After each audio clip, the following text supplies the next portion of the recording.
Karyn Bryant from MMA H.E.A.T. I'm here with Cortney Casey, who's facing Randa Markos at UFC 202.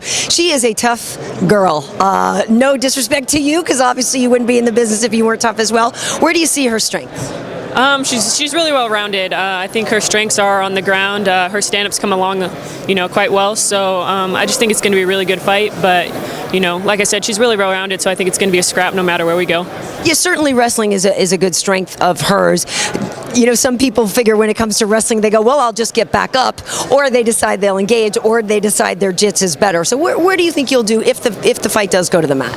I do think my jiu-jitsu is a little bit higher than hers. I have more of a new age jiu-jitsu, where hers is a little bit more self-defense, wraps into her wrestling. But yeah, I think I'll do fine if it does go to the ground. So what do you mean by new age? Just less traditional, less predictable? I mean, how would you describe it? I describe it more as a machine gun, submission after submission after submission. One of them's going to land, not more like a shotgun or a bazooka or something like that, where you go for one, put everything into one. I transition very well, very fast. More of a sports jiu-jitsu kind of game. Do you compete in just straight up jiu-jitsu tournaments as well? I do.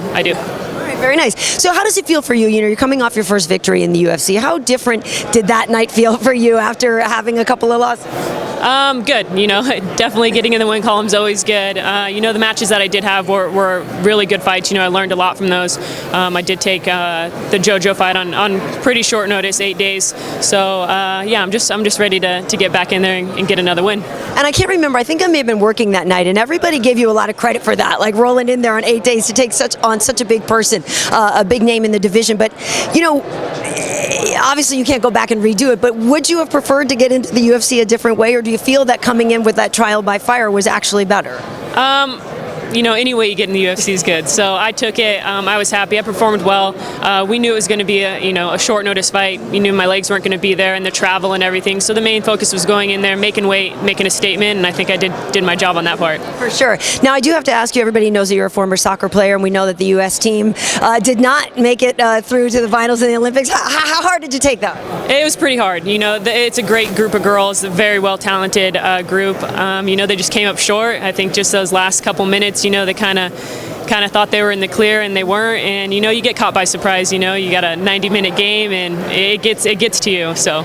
What position did you play? I was a fullback and a sweeper, and I did play goalie for a little while, which I did not like. But what did you play? I played striker, a little bit of midfield, and then towards my end of my career, we had a girl who got injured, and I kind of took one for the team and moved back to defense, and I did pretty well there as well. See, I like defense. I like being the enforcer, but I have to say that was my one thing when they went to the penalty shots. I felt so bad for Hope because you have to commit, and I thought, did she go too early? I don't know.